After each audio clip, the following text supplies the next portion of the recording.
A bad decision is like throwing a stone into a pond. You can never fully undo the ripples it creates. Good evening and welcome.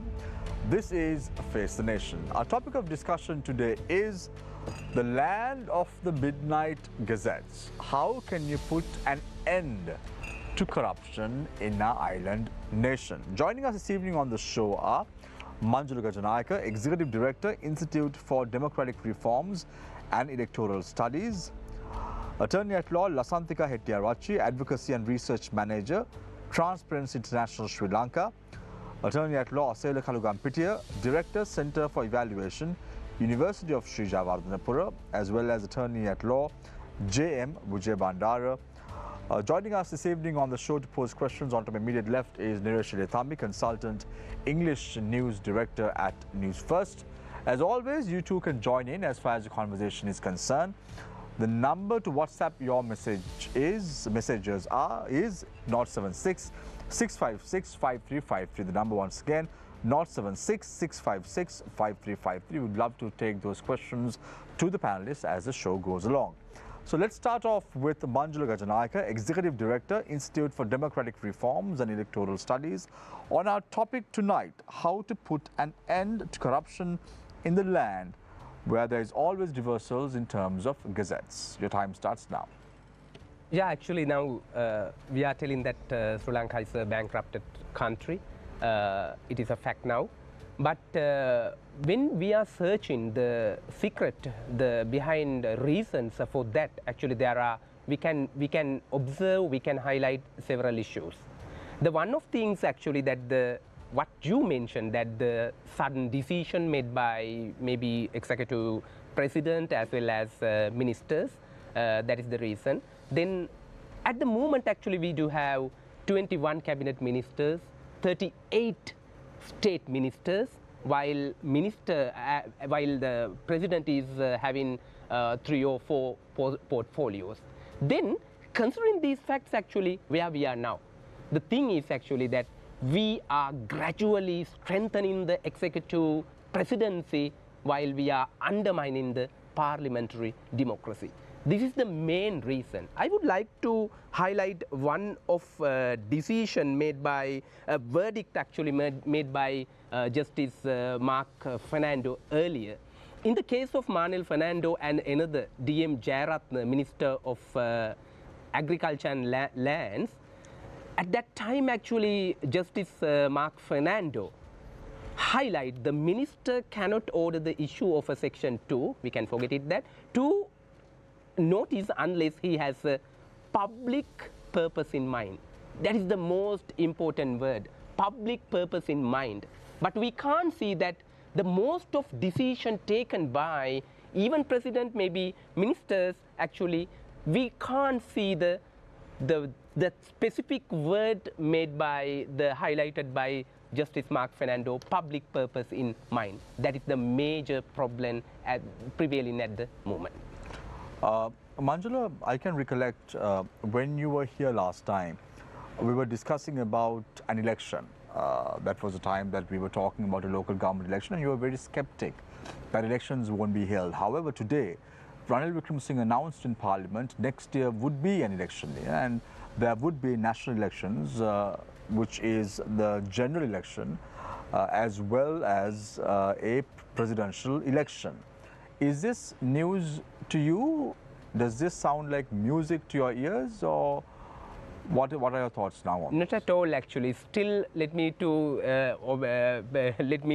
prevail that the skeptic, I mean the pessimistic mind, because I don't think that the main thing is, according to our constitutional legal background, I don't think that president should be highlighted that we are going to hold the elections.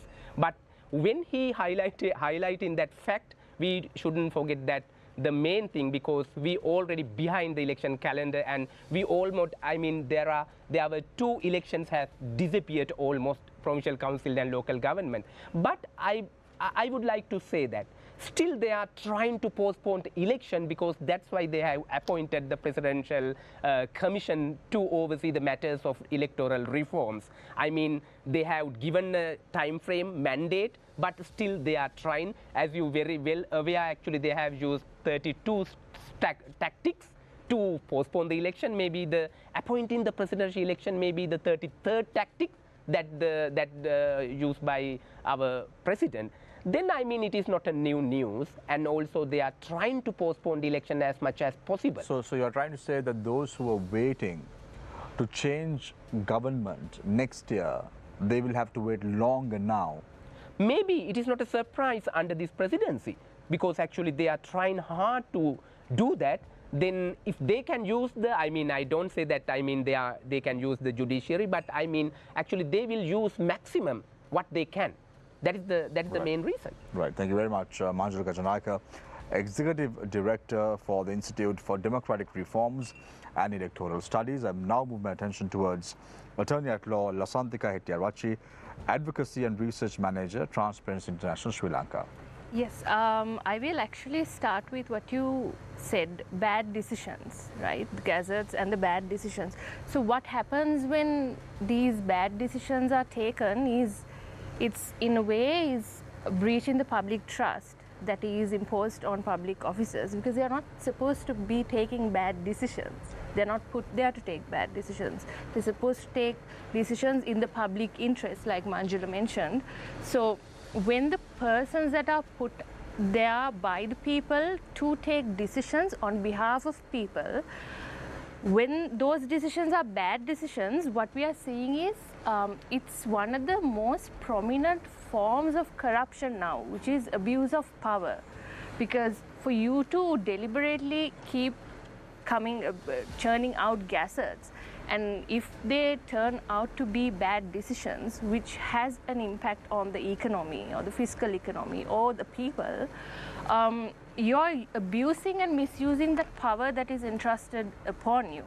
So what we are seeing is it's just one form of corruption that is prevailing in the country right now in the form of bad decisions, which are actually abuse of powers and the misuse of powers. So if I may to jump in right away, now you asked what do we do about bad decisions? How do we stop bad decisions? I think we already have the mechanisms that are put down in writing. Two examples. One is the IMF very recently conducted a governance assessment. Then they published a technical report on this governance assessment. And in that assessment, one of their priority recommendations is actually to amend tax legislation to eliminate or restrict ministerial authority to introduce tax changes without prior parliamentary approval, to ensure that such changes do not generate revenue losses. So this is one way that even the IMF in their assessment of governance has identified, like you said, the bad decisions are being made and the powers, excessive powers have been given to certain ministers to take decisions, to take arbitrary decisions as they will, which is not necessarily in the interest of the public. So even the IMF in their report has recommended that this needs to be put a stop to. I think that's one place that you can start. Right. Lasantika, I recollect a few years ago when Gotabaya Rajapaksa was the president of the country, and there were many gazettes that were reversed overnight, back to back. He became a laughing stock in front of the country as well as experts and also civil society. Why is Ranil Wickremesinghe so different? We just saw how the reversal on the import tax on sugar was reversed a couple of days ago. Why is he so different? Is he another Gotabaya Rajapaksa in power? I don't think I can answer that question in the sense that whether he is another Gotabaya Rajapaksa or not. The thing is, there are different ways of doing the same thing essentially. So if you are, what we are seeing is that decisions are being made, maybe not as many gazettes, maybe not as many decisions, but what we are seeing is the decisions that are being made are similar in the sense that they are not being made in the interest of the public. They are not good decisions that are being made to serve the public. So, that's what so we are are you trying seeing. to say that the reversal that we saw recently, the latest reversal on the sugar, did it tantamount to corruption? Is that why they took that decision? Well, whether a reversal or a gazette, right, whether it tantamounts to corruption depends on the intent behind that, the motive behind the decision, and how that decision have been arrived to. So if the decisions are not being arrived at in a way that it is supposed to, for example, following the due process, if the due process has not been followed and decisions are being taken arbitrarily at the will of one person, then, you know, that's bad in law in the first place. Right. Thank you very much, Lasantika Hettiarachchi. I now move my attention towards Attorney at Law Asela Kalugampitiya, Director, Center for Evaluation, University of Sri Javardhanpura. Thank you very much. I think now we are in this table, citizens of a bankrupt country, right? And Sri Lanka is a failed state. Why? We have, of course, high corruption, accountability issues, waste of resources in the country, fraud, high level, fraud and bad governance, transparency issues. But the issue is that ministers, the government, politicians who govern this country, they do what they want, right? They take the decisions they want. Now, if you take this decision about taxes for sugar, right? Previously, 16 billion loss for the country, but it is a benefit for few people or one company or few companies, right? And when you reverse it, right, you impose the tax again, billions of profit for one company or few companies, loss for the country. So both ways, it is a loss for the country. Now, IMF, the same report Lasantika mentioned, so the most important recommendation out of 16 recommendations they mentioned in there is that ministers should not be able to change taxes without prior approval from the parliament. So parliament is the custodian of, in this country, finance. But why decisions are taken like this, right? And main issues of financial management according to this report in Sri Lanka, exceeding the expenses of the budget allocation without any approval. That is one main reason, one of the main reasons. And inability to collect the income due to the government. Why it is happening? The reason is that officers and politicians, they waive the taxes or any income should come to the government for different reasons, right? And sometimes, you know, it goes as a bribe. And somebody gets the income, somebody gets money, but not the government. So in this country, government loses the income. It goes down and the corruption goes up. Now, IMF says spending over the allocated budget leads to corruption in this report. Of course, it can be, because now according to the corruption index, Sri Lanka was 107th in 2022. 2021, we were at 102nd place. 2020, we were at 94th place. So within 3 years' time, 94th, we went down to 102nd and then 107th. So corruption increased, and this is out of 180 countries, right? And 2022, Bhutan is at 25th place, a South Asian country, very small country in South Asia, and Maldives 87th place, right? So this is very clear how the corruption has improved in this country and decreased, the income decrease in this country and increased the corruption. Asela, you spoke about how Sri Lanka is a bankrupt nation. This was similar sentiments expressed by Manjul in his opening remarks as well. Isn't it shameful to do it for the second time, a reversal of an import tax such as sugar? Exactly. It's shameful and it questions our systems. it questions the decision-making process in this country. Who can take decisions? Who is responsible? Who is accountable to the government, accountable to the parliament, accountable to the citizens? I don't see anybody is responsible or accountable to the citizens of this country. And when we say we are a bankrupt country, is this the way the decision makers, the government behave, the parliament and the parliament behave, and to come out of this situation and improve the country situation, improve the economy of this country? This is the way we should do that? No. And corruption goes up when we, of course, we are a bankrupt country and corruption goes up. And decisions are taken like this. Now, when we had this issue about eggs, right? So the minister decides to import eggs immediately.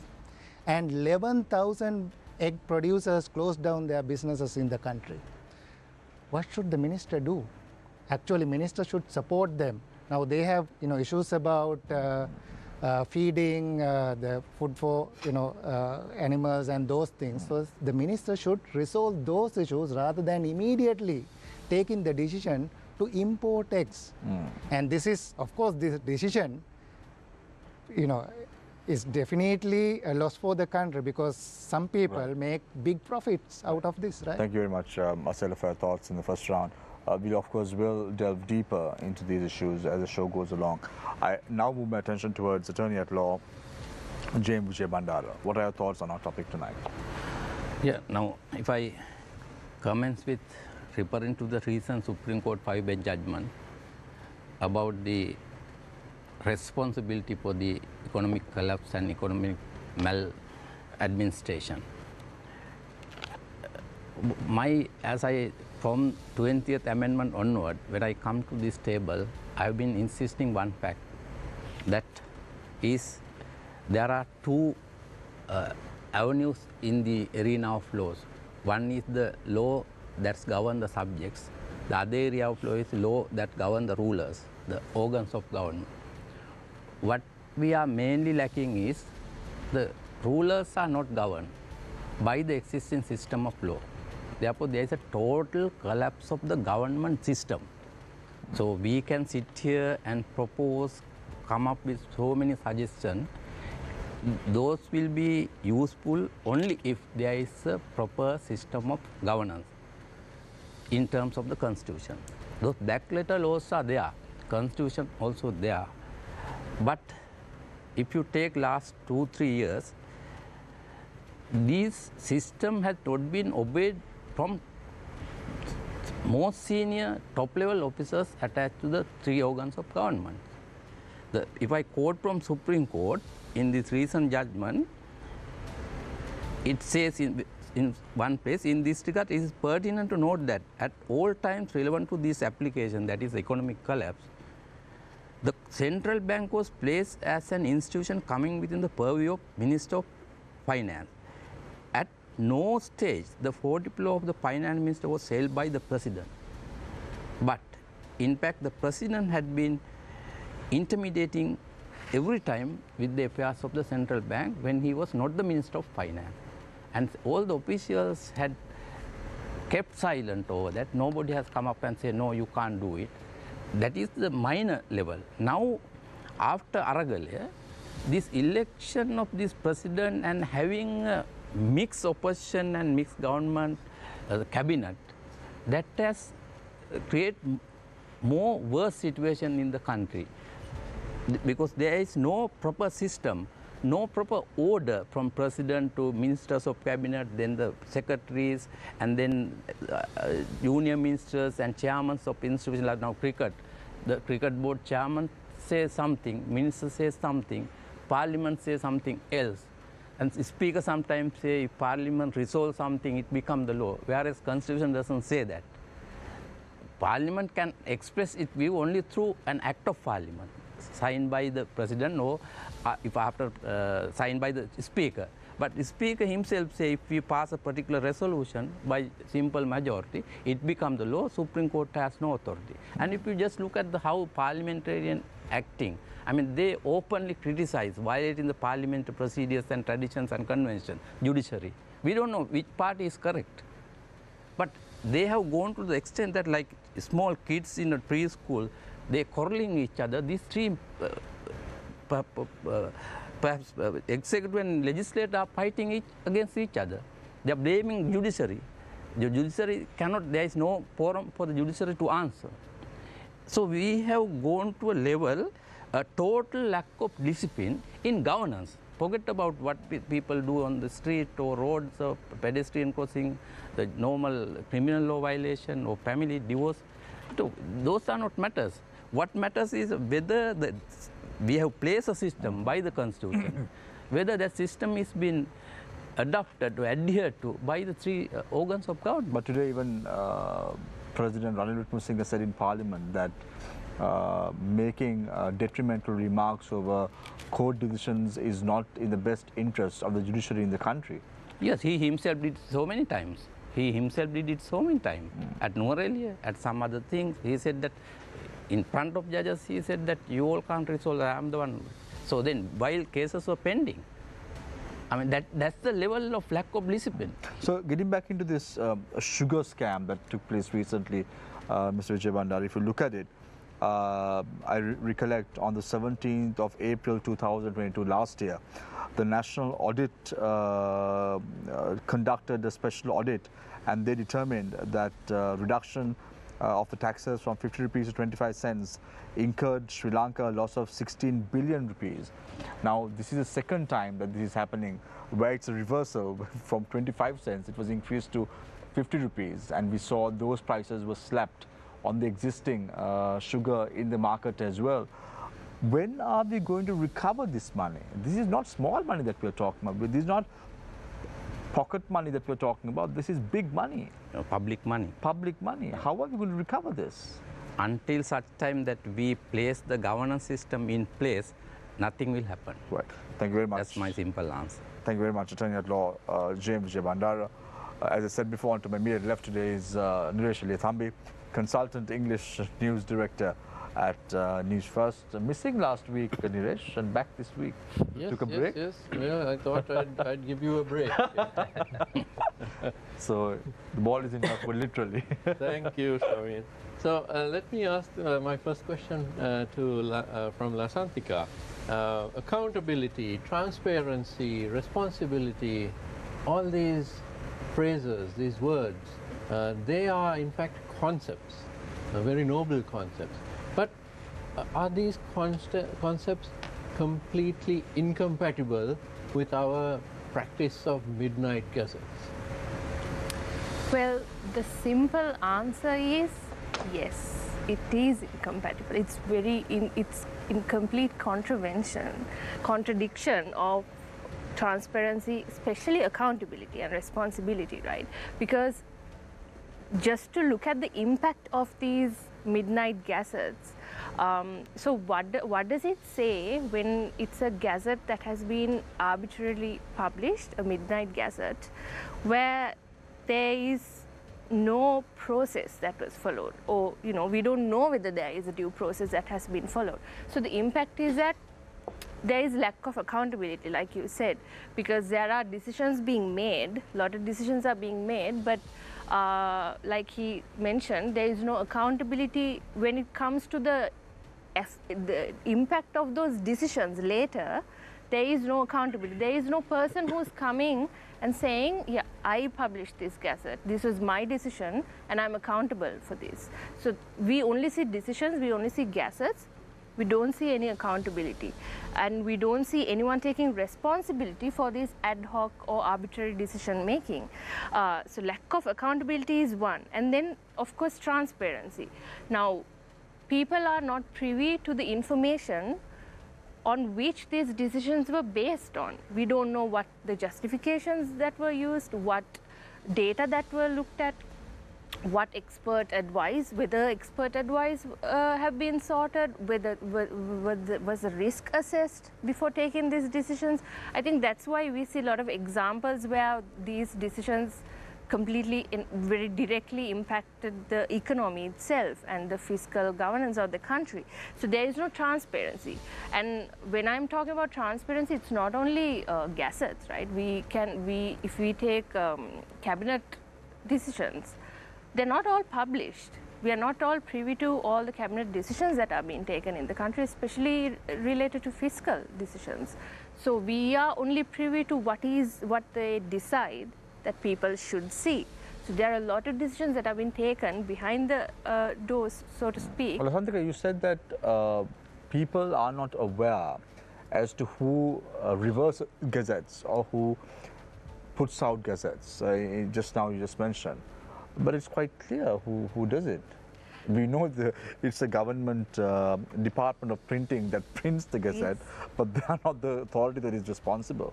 There has to be someone responsible, and we know who that is.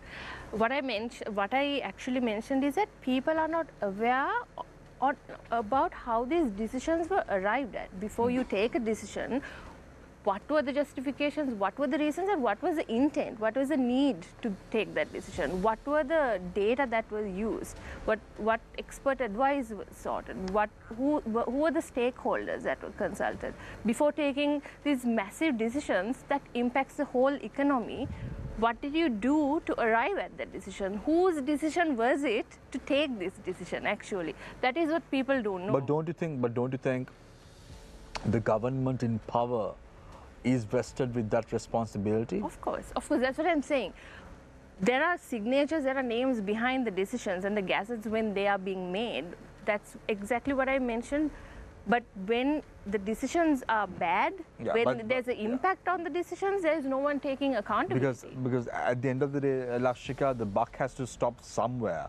Yes. And the buck has to stop with President Ranil Wickremesinghe. There is no, because the president directly overlooks the Department of Government Printing as well. Yes, but I think it's, of course, the president has there have been instances in Sri Lanka where the government, the area of the Department of Government Printing has been even like a high security zone. Yes. Yes. That was the one controlled to postpone the election also. Postpone the elections also. We've seen this, and henceforth, the president is responsible, and he cannot deviate from that responsibility at any cost. Yes, it's not only the president, none of the public officers can deviate from the responsibility that is given to them, because they are to represent the public. Whatever the decisions you take, it has to be made in the interest of the public. So if it's not made in the interest of the public, then your decisions, you have to be accountable to your decisions, and people should be able to question these decisions and hold you and ask you to be accountable, whether it's a president or different public officer. So Manjula, you quoted Justice Mark Fernando that such decisions should have a public purpose in mind. But it almost seems that some of these decisions by ministers, their purpose is in fact to rob the public. Definitely. Actually, what I can say related to that, since I am an election monitor, election observer, you know that especially in this sugar scam, I'm pretty sure that they are pumping money for election campaigns. That is the main reason to do that, because we do have a campaign finance law, but we don't have political finance law. Then that means actually we can't track or monitor campaign finance or political finance 365 days. But we can track money during only election campaign period only. That's why actually, because that especially sports administrators, that sugar importers, maybe they will come up with pumping money during election campaign period. The main thing is actually what I always thinking that Mr. Vijay Bandara actually were talking on that judiciary and what parliamentarian fired them. I mean, talking about them. But let me to say one thing about that. You may remember that since we are talking on we are a bankrupted country and many things. But there were very few persons, officials behind that, especially like President Secretary P.B. Jayasundar and other persons. You may remember correctly, you may will remember that one Supreme Court panel of judges, maybe 5 bench or 7 bench, actually full bench, once they determined that he is not eligible to do any post in the government. But what has happened finally? But next panel actually, that one soon after President Mahinda Rajapaksa became in power, another panel of judges actually decided that he can do anything. No, after that, submitting the affidavit, actually, he's eligible to do that job. Then we have to think twice about that also. Another thing is that actually when you are asking the ministerial thing that, I mean, I can, as political science students, actually, we always talking on Montesquieu's theory that separation of power, many things. But the instance is here actually that President always using Board of Ministers to undermine the legitimacy and powers of the Parliament. That is the main thing, main reason here. As an example, actually, that you know that earlier we know that MDA Jayawardena, once Ronnie the Male, even Cyril Matthew, we can't accept what he did at that time, 1983. But almost all the time, late President Jayawardena removed them because of actually he can use them because you know that what was his art of govern. But what is the cabinet? Cabinet mean always from early 80s, okay, that according to the Westminster system, we always highlighting that the collective responsible of the cabinet. That means you can talk anything within the cabinet, but you can't against that. But contrary to that, we saw what has happened in Yugadanavi agreement. At that time, minister, not the line minister actually, at that time actually Uday Gammanpila was there as the minister, but only the president's secretary, president and another powerful minister were aware on that. That means even right now, they are not talking deeply in the cabinet or even outside actually they are not talking you're talking about the cabinet. We've had presidents in Sri Lanka who went on to say that they saw the cabinet decisions that were passed in the cabinet the next morning in the newspapers. Definitely. That's the sort of country that we were in. Yeah, that's the reason of collapse. So let me ask Asaila now, the 16 requirements of the IMF in the diagnostic report. At this rate, Asaila, do you think any of these would get implemented? Very interesting. And all 16 deal with corruption in some form or the other. Yeah, now very interesting question and important thing now. 16 recommendations. The main issue is whether we have to wait for IMF to give us these 16 recommendations. This is our country. This is Sri Lanka, right? So whether we should improve our country or whether we want IMF to come and give us recommendations to change the system or improve the system. So that is the fundamental question I have. Yes, but this diagnostic report was done at the request of the government of Sri Lanka of the IMF. Yeah, why we are asking IMF to give these recommendations. Now, these 16 recommendations, 8 should be implemented by Ministry of Finance, right? 50% of the recommendations should be implemented by Ministry of Finance, 2 by Ministry of Justice and other institutions, 1 each. Now, these 8, it shows that how corrupted, how bad is our finance system in the country. If the 50% of the recommendations from IMF report should be implemented by the Ministry of Finance, it says there are a lot to change within the Ministry of Finance. Now, have we seen any decision, now even we are talking about this recent decision, have we seen any decision even after this report, you know, with the improved situation? No. Any improved decision? We haven't seen any, right? And now Manjula mentioned about, you know, this should be the judgment and, you know, it should be for the interest of the country, right?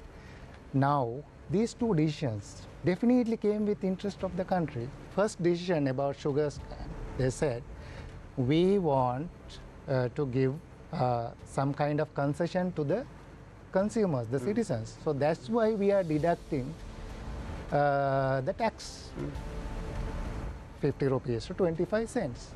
The issue is, so there was, you know, agenda behind that, right? Although the main reason was that, agenda behind that. What's the agenda, Asela? I think you know that. I don't know. That's what I'm asking. That's I'm why oblivion to that. there was an agenda. That's why What's the agenda? only What's one the person, no few companies get the profit, 16 billion from the first decision, right? The first scam. First scam, yes, 16 billion. If there was no agenda, can somebody only, we have 22 million in this country. But my question is, Asela, why aren't we taking enough steps to recover this 16 billion? Why aren't we doing it? You say that we are a bankrupt nation. Manjula says we are a bankrupt nation. We all know it's a bankrupt nation effective last year. Why aren't we taking enough efforts to recover this money? Isn't that the need of the hour? So what is the mechanism? Exactly. The mechanism, I'll tell you now, I'll tell you a classic example. When we look at the IMF diagnostic report, it says the objective, right? The objective goes on to say strengthen accountability and rule of law. Then it goes on to state enhance transparency in fiscal governance, strengthen transparency, enhance accountability, reduce conflict of interest, enhance the rule of law. These are the objectives that has to be met. This is not rocket science. We don't need the IMF to tell us this. Yeah. We have to figure it out ourselves as a nation. Don't you think so, Asela? Exactly. Now that's my question as well. I said, whether we need IMF to tell us all this, good governance in this country, transparency in this country, accountability in this country, accountability to whom, and who should be accountable, right? Why we need IMF and why the government asked IMF to give this report, right? Yes, so definitely there was, agenda behind that. That's why, only few people, instead of 220 million in the country, everyone should get, the benefit out of this decision. Only few people get the benefit, right? And now this type of scams, very easy, because now if you see some scams like, people do, take small amount from people, but they tackle many people, like 10,000 people, 100 rupees each. Then if you lose 100 rupees, nobody cares. Of course, you think, okay, I lost 100 rupees, but you are not going to take legal action. We've had parliamentarians also collecting 100 rupees. Yeah. From the public. Exactly. At one point. Yeah. Now this is also similar to that, because each citizen or each family just pay 50 rupees and okay, 50 rupees, we are okay. I see that, this is kind of a similar scam, right? And now, second decision also, sugar scam, okay, this is for the public interest. Now, business people get the profit, not the public. Benefit doesn't go to the public. So we change the decision and we impose the tax and impose tax. And so again they got the benefit, right? No, but the problem, because whatever the stocks they had, they have already cleared. Yeah, no, the point is, Attorney at Law, Mr. Vijay Bandara, the point is, right now there is these TIN numbers that need to be opened. The tax ID number that has to be opened at the Inland Revenue Department. I am trying to figure out, is the government or the Inland Revenue Department going behind the big fish? We see president's sons buying houses amounting to 600, 700 million rupees. We see politicians purchasing houses amounting to 100, 150 million rupees. So my question is the Inland Revenue Department really honest in their approach to nab those who are really corrupt, the big fish in this massive ocean? You are touching only a small area of the big problem. So you are asking why aren't we take a decision? Why aren't we those laws are being implemented? Implemented by whom? You cannot talk. How you always ask from year 2020, when we come to 20th Amendment, the entire country, even you and me were against the dual citizen coming into Parliament, right? Then that law was passed. All the advisors, as she was explaining, hide behind the door. Law passed. Within a year, it was removed. Now Supreme Court says that Minister of Finance, who had not been elected by the people, Merely because the 20th Amendment, he went to Parliament and became the Minister of Finance. Now Supreme Court tells he has destroyed the economy. Where is the accountability? As she said, who has advised? Are they coming forward? No. And I have to answer very clearly your problem. We are crying.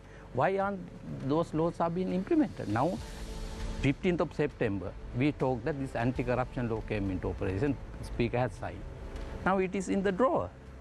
Nothing happened. If you look at the Parliament and the cricket scenario, so people, most of the parliamentarians talk about corruption. I mean, those are the people who know the law, who pass the law. Why can't they implement the anti-corruption law against this? But they just talk and go home. After having their tea and food stuff from Parliament, they go home. So you are saying everyone in Parliament is wrong? Yes, no point of talking solution without setting up the mechanism. That is the most pertinent matter at this juncture for the country. No point of talking piecemeal policies or the inland revenue or the police department. That will not resolve problem. The entire system collapse, governance system collapse. Set up the government system first. So what election is a must. An election. Election is a must. You're calling for an election. Yes. No other solution at all. Because you know that democracy means the ruler should have the majority power. Then most of these problems wouldn't have been arised. So are you trying to say, Mr. Jabanar, even the NPP members are at fault? Because they say, no, birds of the same feather we all flock are together. at fault to a certain extent. But when it's come to Parliament, NPP 3 people can do very little, right? They have been doing that. We all are at fault, all citizens and all who have voted for either party, you can say. But then what is the legitimate means for us to ensure that there is a proper system of government? That is only through casting our vote and electing the new government. So then most of these problems, now President go to Parliament. No, but today should have been music to our ears because President said that there will be 2 elections next year. I don't trust at all his words. Why? If he's saying mean, he has some other agenda in his mind. No, you're saying agenda. What is this agenda? Mr. Jabanar, don't worry. Today when you go home, you can go home without a problem. No one is going to. What is apparent is take you in. What is apparent is he is not going to contest an election and he will never ever be winning an election. So he doesn't want to face for the election. And also this government, parliamentarian, doesn't want Parliament to be dissolved. They want to remain till the maximum 5 years. So Mr. Jabanar, my point is this, right? My point is, when you buy a house with your hard-earned money, the Inland Revenue Department comes behind you, asking you how did you get that money, right? Then you get letters to your house saying that they want to revalue your houses based on the taxes that have been implemented. Does this same theory apply for the politicians? It should. Now it should, but is it applying? That's the question mark. Not at all. Now let's say we've all heard one of the parliamentarians started off his political career with a communication. Today that parliamentarian has a house which is worth millions. Yes. How did he amass so much of wealth? Who is responsible? Who? Isn't it the role of the Inland Revenue Department to carry out the task at hand properly and transparently? Are they doing that job? If those responsible officers are independent, it's a mere an assumption, right? What you say would have been correct, but they all are, as it reflects from this judgment also. All the officials are under obligation to these ministers or family who run the government. So don't expect, especially this existing system, to resolve any of these problems. They will do some of the condition to please IMF, but not to get the country out of this trouble. Nothing will happen. Even tomorrow, I mean, if we cannot appoint an IGP, you're talking, how can we maintain peace and order?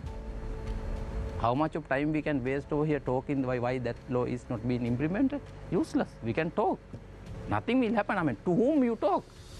To whom you want to convince? So There's no institution. Manjula, my point is, we've gone through a lot as a nation.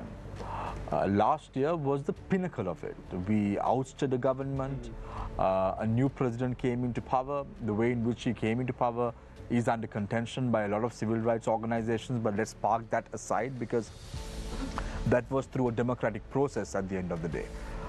Isn't it shameful that we are discussing about corruption when the people demanded for a systemic change last year. And we are beginning to be on that square once again, back to square one.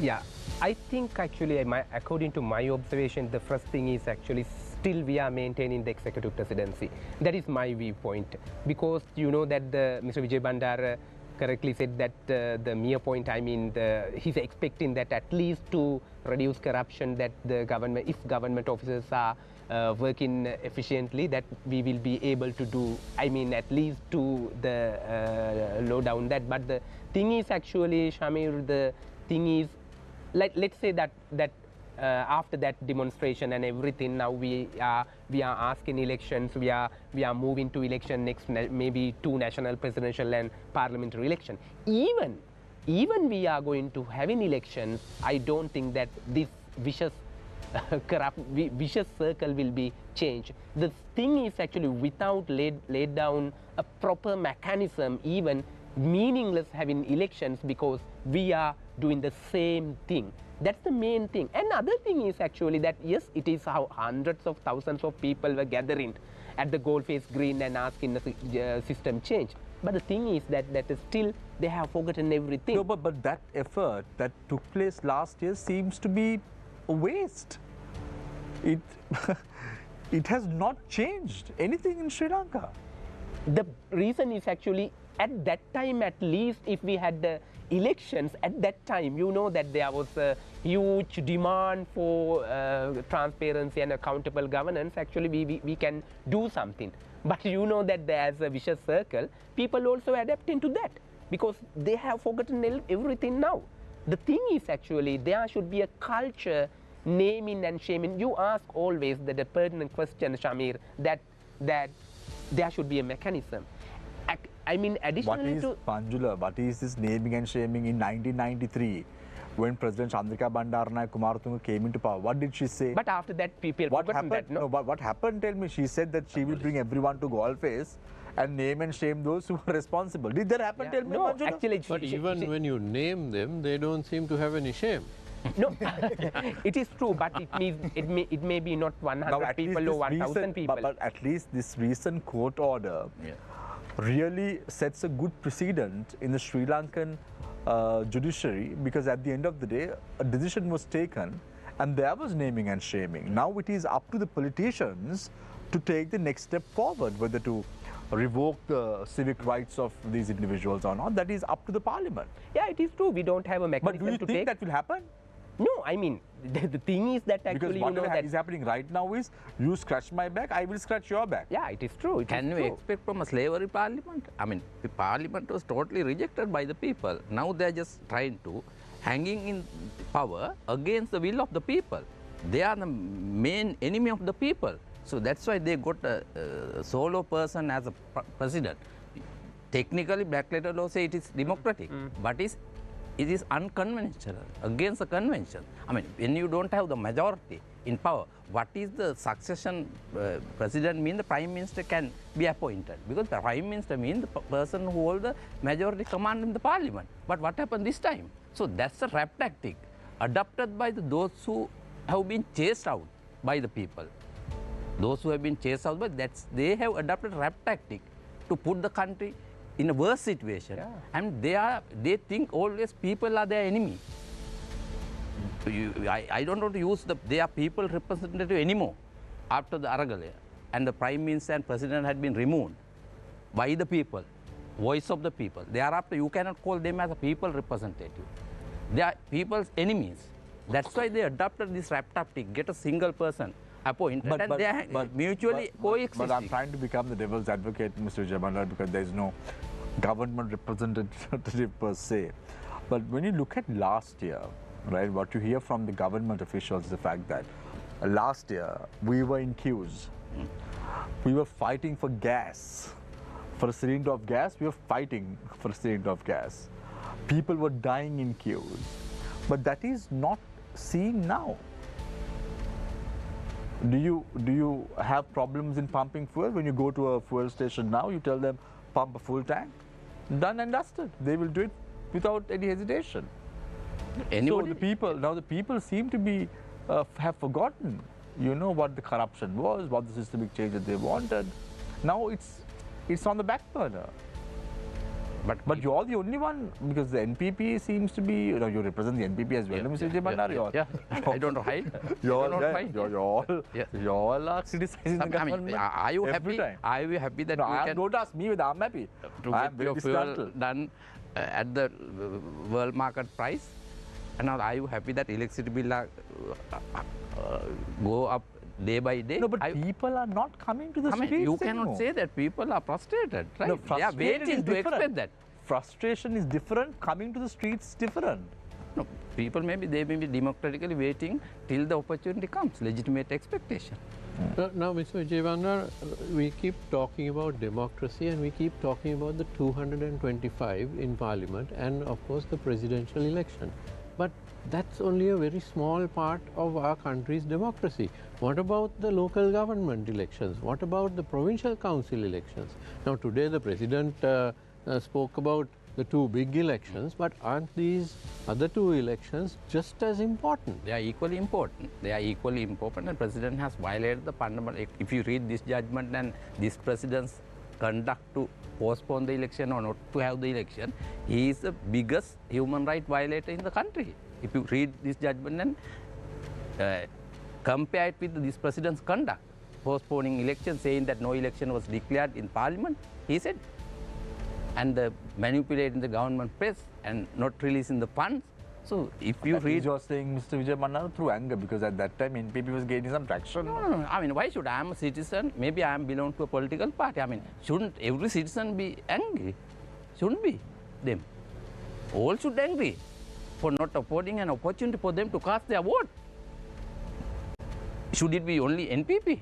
No, UNP or any other party. So, Lasantika, now, last year you all were also, the Transparency International Sri Lanka body, you all were also very active.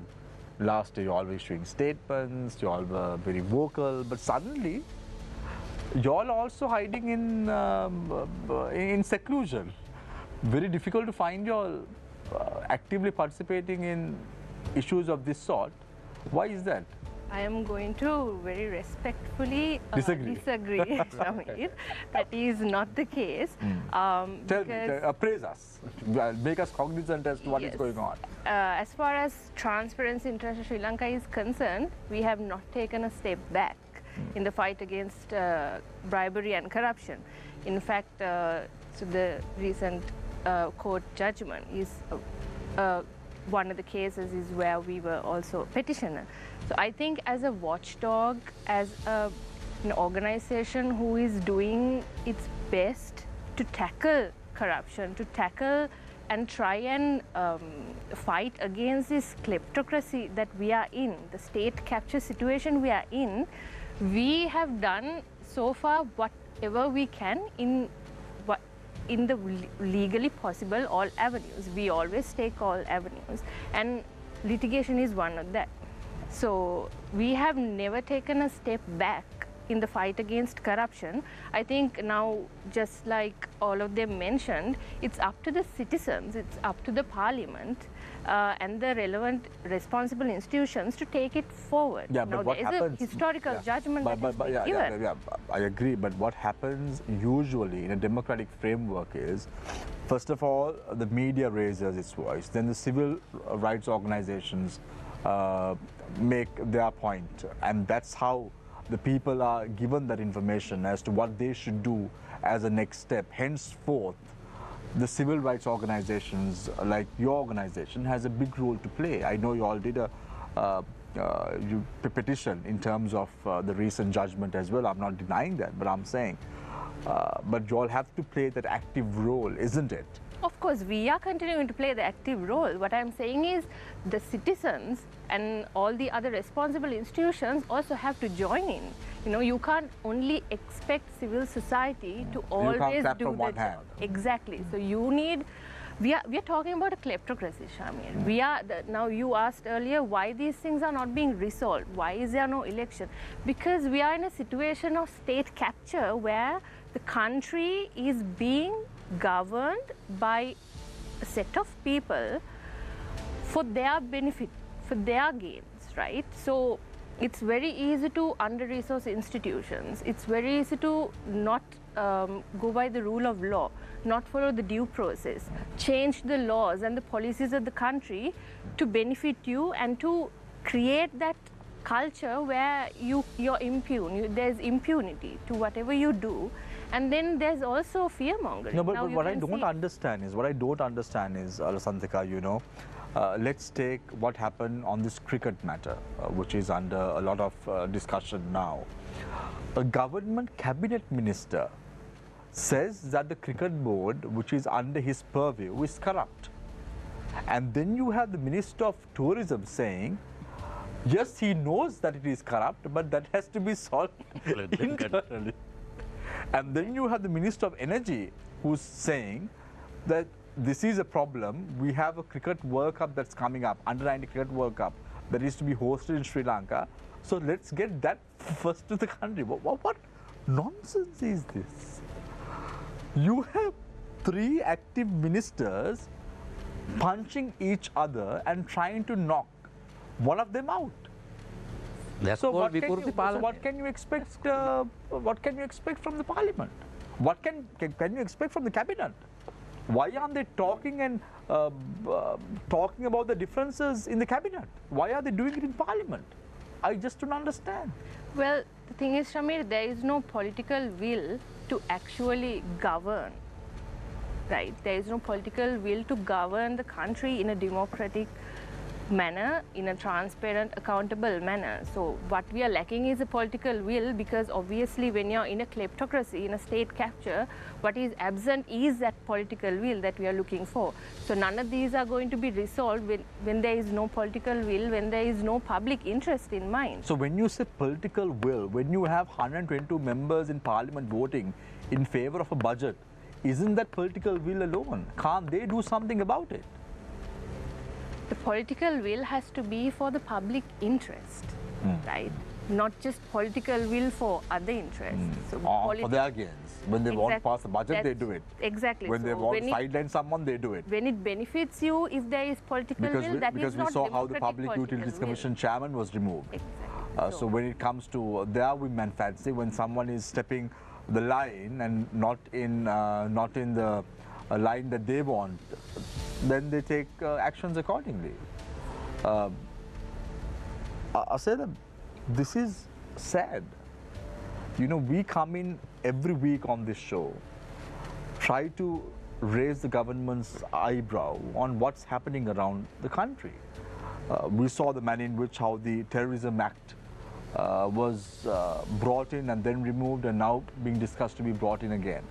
Now the telecommunication regulatory bill, the cabinet has given their nod. If you ask any cabinet minister, tell me the content of this bill, none of them would be able to say it. None of them. We had a representative from the UNP Working Committee on this show a couple of weeks ago when they initially discussed about bringing forth a broadcast and regulatory bill, Asela. He didn't know the contents. He only knew the objective page. When I asked him to tell me one preamble on the bill, he couldn't. So what can you expect from a cabinet like this? Yes, I had the same question because I was in the Parliament gallery on this Monday, from 4 to 6:30 as a visitor, and I saw only 6 members in both sides. This is the budget debate in Sri Lanka, and only this period all the parliamentarians should be in the parliament, attend the budget debate and actively participate. 6 out of 225. And who are these 6 members who were supposed to speak in the they were the speakers at that time. Others are all gone. So this is the main decision making body responsible for finance in this country, and members are not there. Other countries, I know that some countries, let's say Kyrgyz Republic, parliamentarians should be in the parliament from 8 to 5. They have an office. Their assistant is given by the government. They can't take wife or brother-in-law, anyone as the assistant or the coordinator. The assistant. You're talking about the COPE committee. proceedings. Yeah. So Sir, you're scared. Don't. I will. I will mention it if you don't want to mention it. no, I'm not scared. I'm going to mention, That is Professor Ranjit Bandara. more scary. Yeah, I am going to mention more scary things now. Income statements given only by 12 out of 225 parliamentarians. This is one of the recommendations by IMF. So parliamentarians should provide income statements, but only 12 gave, right? Because you ask about why parliamentarians or parliament can't take decisions. Now, I think election monitors say at the end of the election is free and fair, except very few incidents. I never believe that, because in our country elections are not in the it's not the same ground for everyone, because the politicians from the government, former ministers at that time, use government resources, everything from the government for the election.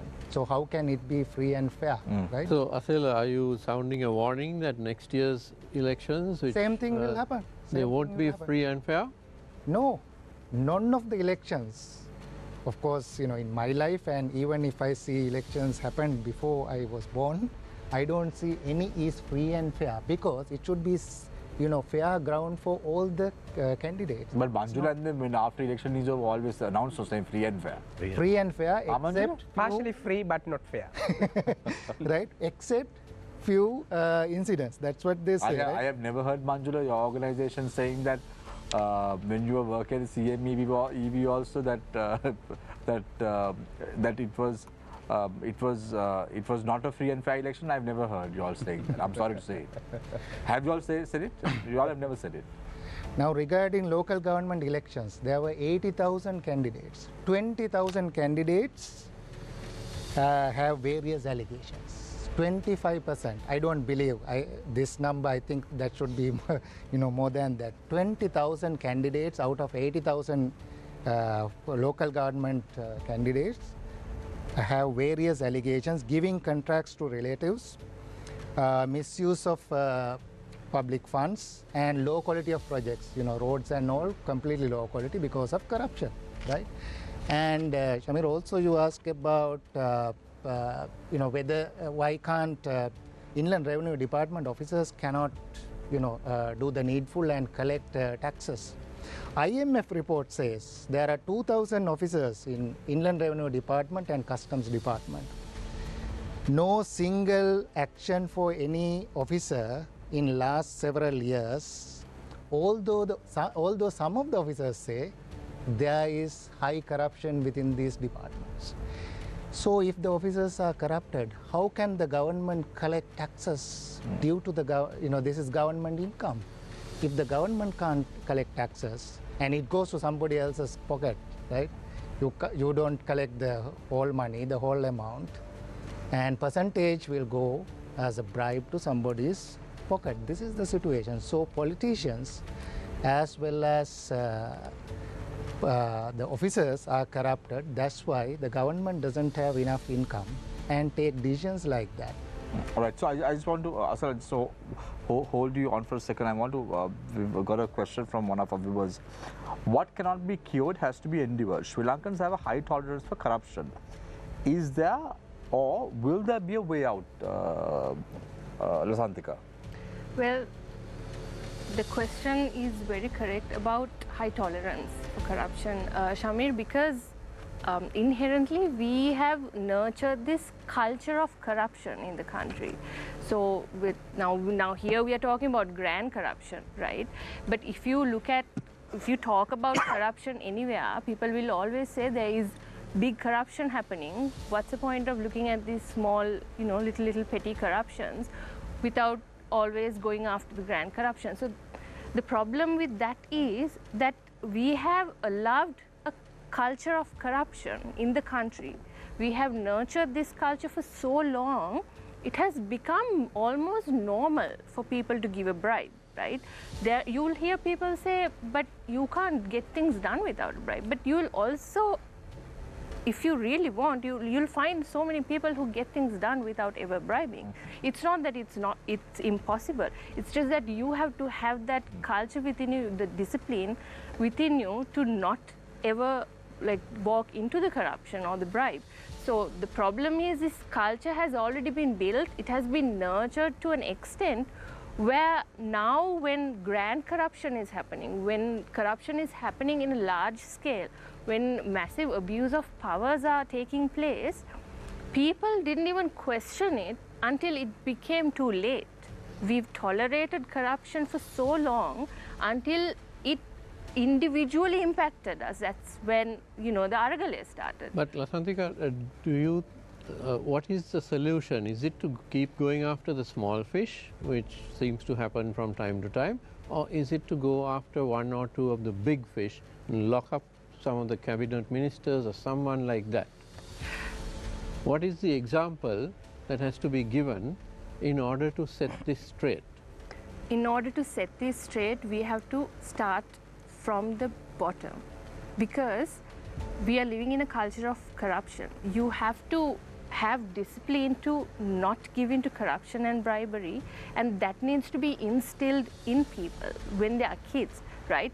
Awareness can do so much, litigation can do so much, civil societies can fight so much, but nothing is going to change. You can't completely eliminate corruption unless you tackle it from where it starts. So you have to, the people have to, public has to change also. Lasantika, you say the children of this idealization has to be trained about corruption and all that and more. I'm saying the adults should, when you become an adult, if you're going to continue as an adult who tolerates corruption, who encourages corruption, who never speak against corruption until it affects you personally, then you're also letting that corruption, petty corruption, become grand, and then by the time you start speaking against it, it's already become grand corruption, which is impacting the whole economy, every single person in the country. That is what we are living in now. That is what we are seeing right now, right? So corruption is not something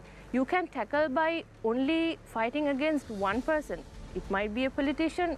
You can't only fight corruption with litigation. You can't only fight corruption by going after politicians, because when in a kleptocracy, for politicians to engage in corruption, there has to be people, there has to be that environment that is allowing this to happen. So it's not only politicians that is always responsible, there's always people, it might be public officers, it might be lawyers. Now we saw how the Central Environment Authority chairman took a bribe of 10 million and he was released on bail. Yes, so people are creating this environment which enables corruption. So that also has to be addressed if we are to eliminate corruption.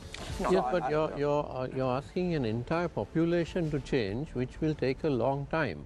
Yes. But my point is, instead, well, perhaps not instead, but it's easier to go after one or two of these cabinet ministers who very blatantly, through these midnight gazettes, simply violate so many laws. I agree that it's easier, but it doesn't eliminate corruption. That is an action you take against corruption. That's against an offense.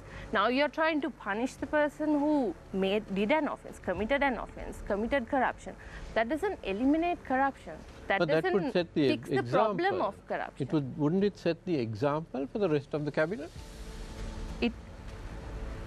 Given the context we are in, when you're in a kleptocracy, when the politicians know that they have this power that they can misuse, and their actions, they're not being held accountable, they're not being held responsible to their actions, why would that discourage anyone from doing anything? But that's my point. If say the president decides tomorrow that Minister A and Minister B, who have blatantly committed acts of corruption, need to be arrested, wouldn't that put the brakes on the rest of whoever in the cabinet? That would certainly be one way to do that. Of course, and wouldn't that also send the message down through the population? Yes, it will be a trickle down. All the government departments and so on. Yes, that's one way to tackle it for sure. I'm not saying that's not something that shouldn't be done.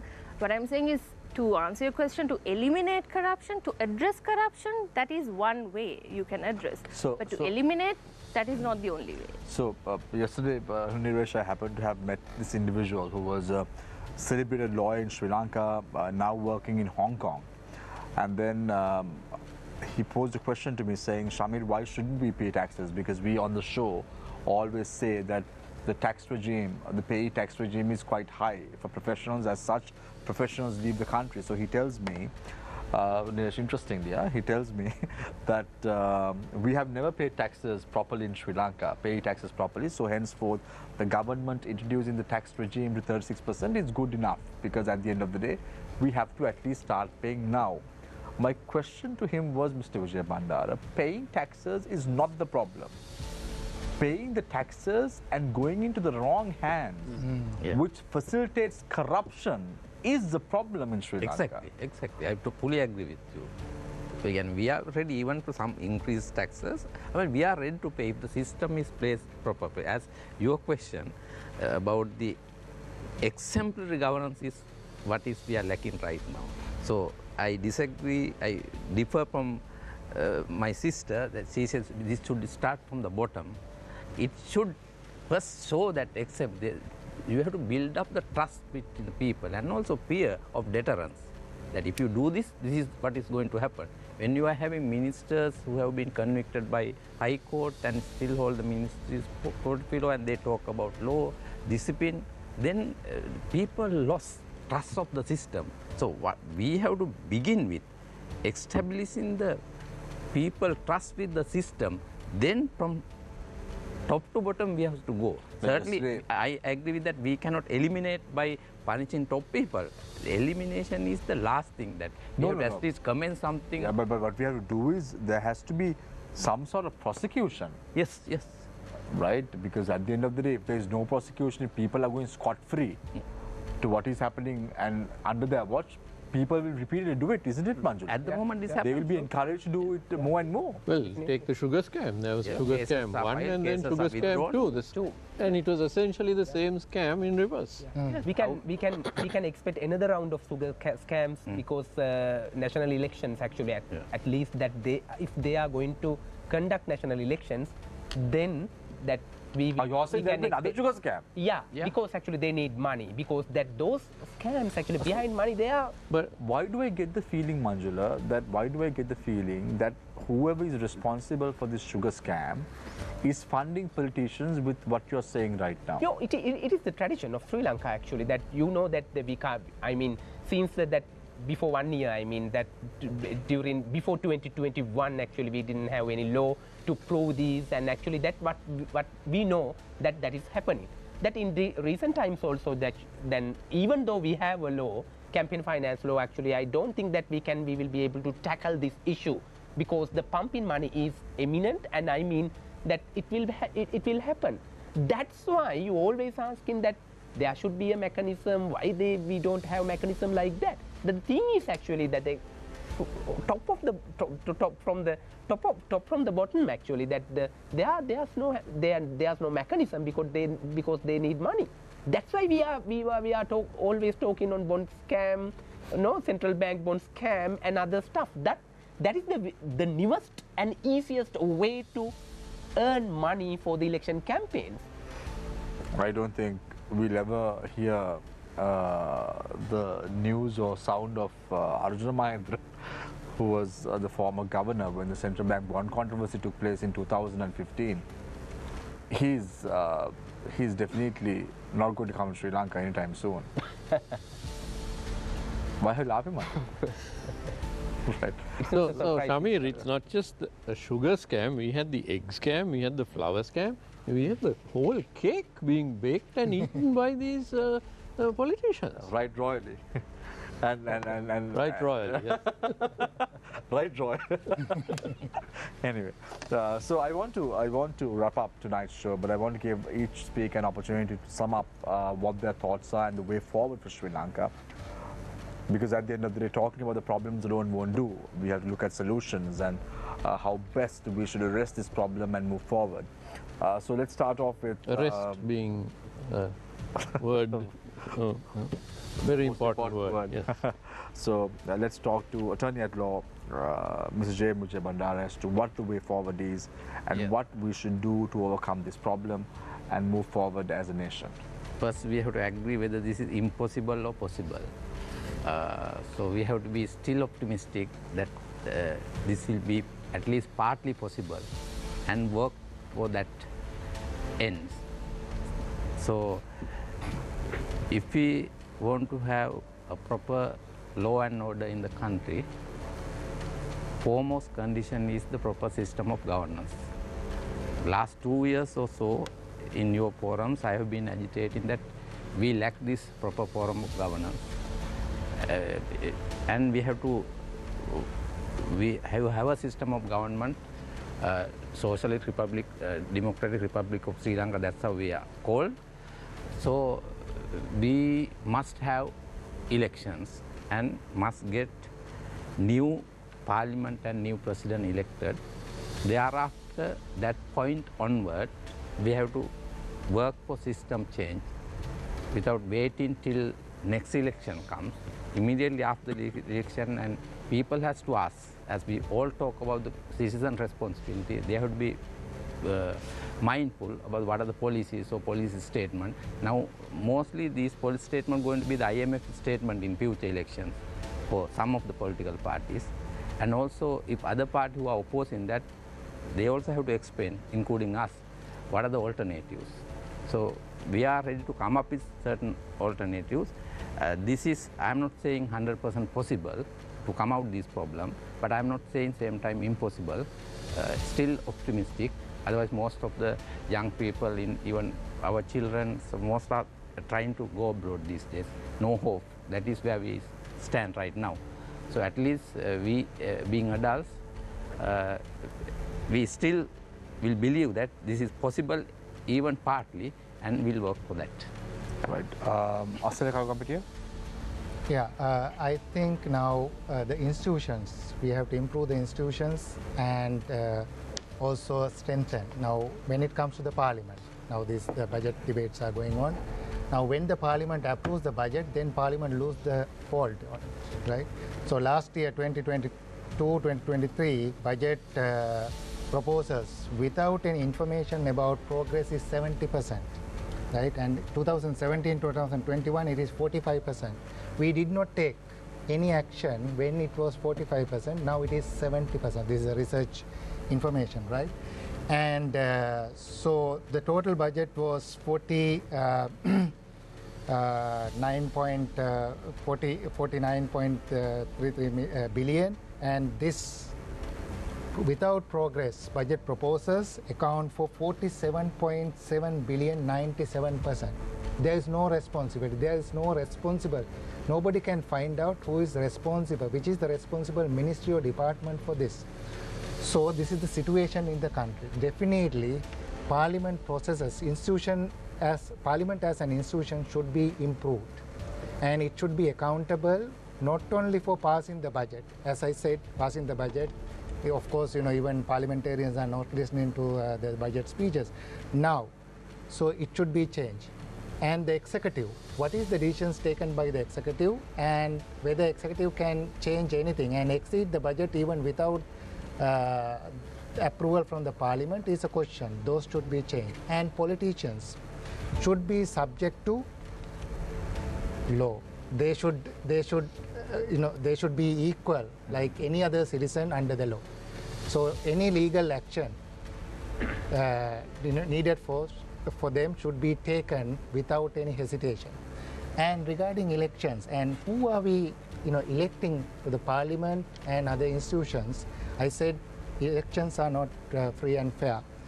So political parties, now political parties nominate candidates, right? And who are the candidates we get from the political parties? That's the main issue. And political parties are not democratic. How can we expect democracy in this country when the political parties are not democratic? Can you see how many parties have leaders for decades, and there is no system to change the leadership within the parties, and there is no system for newcomers to come and contest for elections. So political parties are not democratic.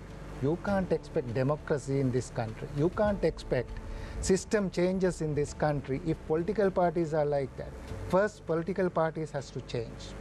Then they have to nominate good quality candidates for people to vote. People get X, Y, Z, all three are corrupted, so you vote one of them. And we get, of course, out of 225, majority corrupted members, or even other institutions, local governments. So this system should be changed. So I am not saying we have to wait for an election. Election is hopeless if this continues. So we have to start from the political parties and this system from the nomination process, right? Not in the election. So I think this needs to be fixed. As you said during the discussion, we are discussing every week, not only this program, many programs discuss the same, same way. But what is the progress? So, of course, now we also need to see the results of all these discussions. People come and talk about all this, but where is the message? Where is the outcome? And who gets the message? How can we change? Now we have to have, even media has to have a different strategy to convey this message to make a change. Thank you. Right. Thank you very much, Asela. Lasantika. Yes. So we have a governance crisis.